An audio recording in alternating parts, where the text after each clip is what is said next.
दोस्तों नमस्कार। एक बार फिर हमारे YouTube चैनल पर आपका स्वागत है। आज हम वीर सावरकर के ऊपर चर्चा करेंगे। कांग्रेस नेता और लोकसभा में विपक्ष के नेता राहुल गांधी को वीर सावरकर पर की गई टिप्पणी के बारे में सुप्रीम कोर्ट ने उन्हें फटकार लगाई है।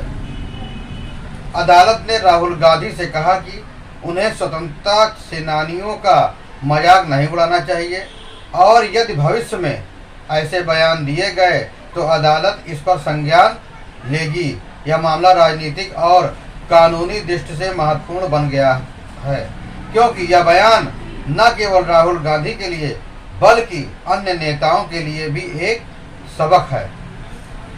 राहुल गांधी ने 17 दिसंबर 2022 को महाराष्ट्र के अकोला में आयोजित एक प्रेस कॉन्फ्रेंस के दौरान वीर सावरकर पर एक विवादित टिप्पणी की थी। उन्होंने सावरकर को अंग्रेजों का नौकर और पेंशन लेने वाला बताया था। राहुल गांधी का यह बयान भारतीय राजनीति और इतिहास के संदर्भ में अत्यधिक संवेदनशील माना गया, क्योंकि वीर सावरकर भारतीय स्वतंत्रता संग्राम के एक प्रमुख नेता थे। उनके योगदान को लेकर विभिन्न दृष्टिकोण रहे हैं, लेकिन राहुल गांधी का यह बयान आलोचनाओं के साथ साथ कानूनी विवादों का कारण बना। सुप्रीम कोर्ट ने राहुल गांधी के बयान पर सख्त नाराजगी जताई है। अदालत ने कहा कि स्वतंत्रता सेनानियों का अपमान करना बर्दाश्त नहीं किया जाएगा। न्यायमूर्ति ने राहुल गांधी से कहा, आप एक जिम्मेदार राजनेता हैं, आपको इस प्रकार के गैर जिम्मेदाराना बयान नहीं देना चाहिए। इसके साथ ही अदालत ने चेतावनी दी कि अगर भविष्य में इस प्रकार के बयान दिए गए तो वह इस मामले पर गंभीरता से विचार करेंगे और संज्ञान लेकर कार्रवाई करेंगे। सुनवाई के दौरान जस्टिस दीपांकर दत्ता ने यह भी कहा कि राहुल गांधी ने बिना इतिहास को पूरी तरह समझे ऐसा बयान दिया। उन्होंने कहा कि आप उन लोगों के बारे में कैसे ऐसा कह सकते हैं, उन्होंने देश को आज़ादी दिलाई। राष्ट्रपिता महात्मा गांधी भी अंग्रेज अधिकारियों को पत्र भेजते थे तो लिखते थे, योर फेथफुल सर्वेंट। जो क्या उनके चलते महात्मा गांधी को भी अंग्रेजों का नौकर कहेंगे? स्वतंत्रता सेनानियों का अपमान करना गलत है। बहुत समय से राहुल गांधी और कांग्रेस पार्टी लगातार वीर विनायक दामोदर सावरकर का अपमान करने में लगी रही है। मैं माफ़ी नहीं मांगूंगा, मैं सावरकर नहीं हूँ। सावरकर मनुस्मृति को मानते थे तो संविधान के बिल्कुल उलट है। सावरकर को संविधान में भारतीयता भी नहीं दिखा था। राहुल गांधी बार बार ये डायलॉग बोल रहे हैं और कांग्रेस पार्टी इसका वीडियो भी शेयर कर रही है। यह अलग बात है कि राफेल से लेकर मोदी सरनेम वाले लोगों को गाली देने तक राहुल गांधी अदालतों में माफ़ी मांगते रहे हैं। इतने चुनाव हारने के बावजूद बार बार एक महान स्वतंत्रता संग्राम सेनानी के अपमान किया जा रहा है। राहुल गांधी दोहराते हैं कि मैं सावरकर नहीं हूँ, तो दरअसल मैं राहुल गांधी सावरकर बन भी नहीं सकते। जब राहुल गांधी के दादा के पिता जवाहरलाल नेहरू नहीं बन पाए तो राहुल गांधी क्या बनेंगे? जवाहरलाल नेहरू जब नाभा जेल में थे तब उनके पिता ने न जाने कहां कहां पैरवी करके उन्हें 12 दिनों में ही निकलवा लिया था, जबकि वीर सावरकर ने 11 वर्षों तक जेल भी नहीं बल्कि उससे भी खौफनाक काला पानी की सजा भुगती थी। उनके भाई गणेश भी उसी जेल में थे, लेकिन दोनों की मुलाकात तक नहीं होती थी।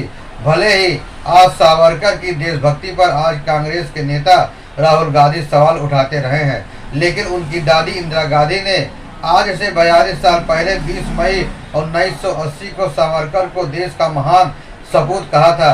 तकरीबन 2 साल पहले साल 2018 के अक्टूबर माह की बात है, जब पूर्व प्रधानमंत्री मनमोहन सिंह और भाजपा IT सेल के मुखिया अमित मालवीय वीर सावरकर और पूर्व प्रधानमंत्री इंदिरा गांधी से जुड़े एक मसले पर एक राय थी। अमित मालवीय ने एक ट्वीट किया था जिनमें उन्होंने एक इमेज पोस्ट की थी जिसमें इंदिरा गांधी और वीर सावरकर की तस्वीरें दिखाई दे रही थी।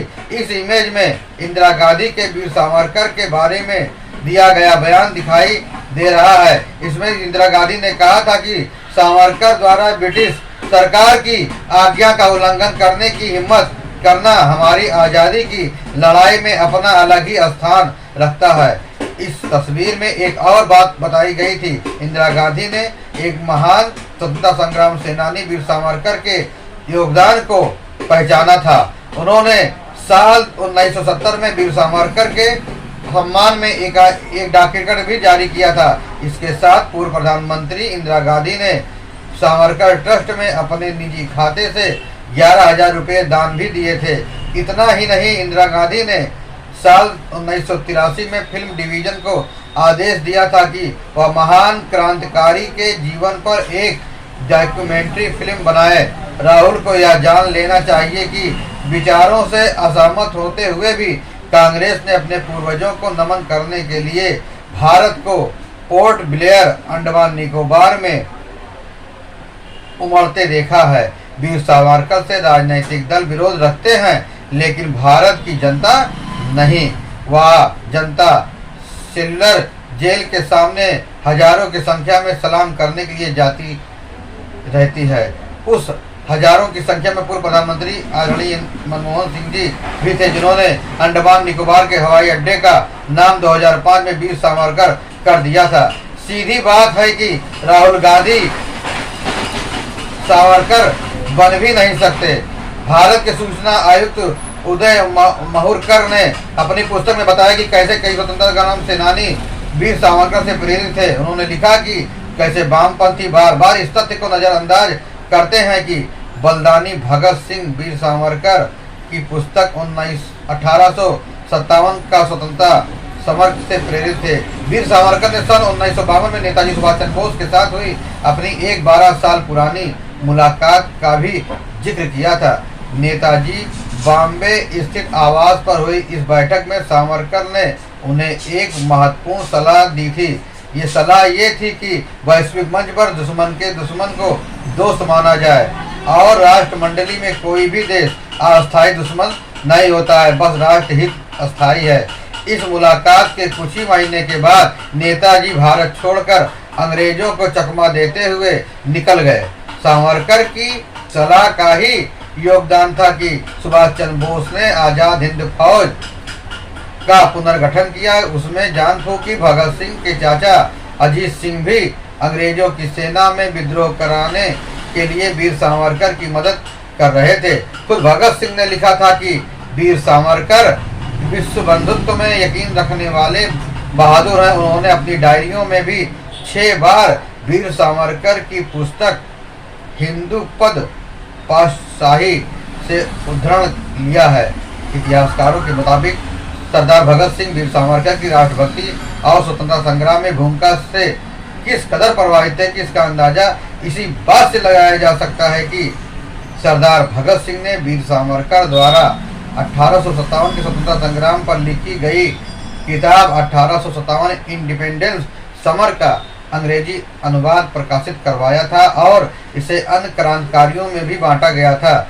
भगत सिंह के सावरकर के प्रति क्या विचार थे, इसका एक उदाहरण कलकत्ता से प्रकाशित होने वाली मतवाला मैगजीन में लिखे उनके लेख में भी मिलता है। वीर सावरकर को महात्मा गांधी की हत्या में फंसाने की साजिश रची गई, जबकि वीर सावरकर का स्पष्ट मानना था कि अराजकतावादी गतिविधियों का सहारा लेना विदेशी शत्रु के खिलाफ तो ठीक है, लेकिन अपने ही देश के लोगों के खिलाफ ये रास्ता नहीं आजमाया जा सकता। जिस राष्ट्र के लिए उन्होंने जीवन खपा दिया, उसी देश में उन्हें जेल में ठूस दिया गया। पहले अंग्रेजों ने यातनाएं दी, फिर नेहरू सरकार में प्रताड़ना। वीर सावरकर इन चीज़ों से काफ़ी टूट गए थे। उदय माहुरकर ने एक बार बड़ी बात लिखी है कि बाबा साहब भीमराव अंबेडकर ने सावरकर के वकील और हिंदू महासभा के नेता भपोदकर से दिल्ली में गुप्त मुलाकात करके कहा था कि उन्हें लगता है कि सावरकर के खिलाफ केस कमज़ोर है और वो बरी होंगे। उन्होंने मजबूती से मुकदमा लड़ने को प्रेरित किया। अंबेडकर 2 बार अदालत में भी सुनवाई के दौरान पहुंचे, एक बार अपनी पत्नी के साथ। अब बताइए, क्या राहुल गांधी कभी वीर सावरकर बन सकते हैं?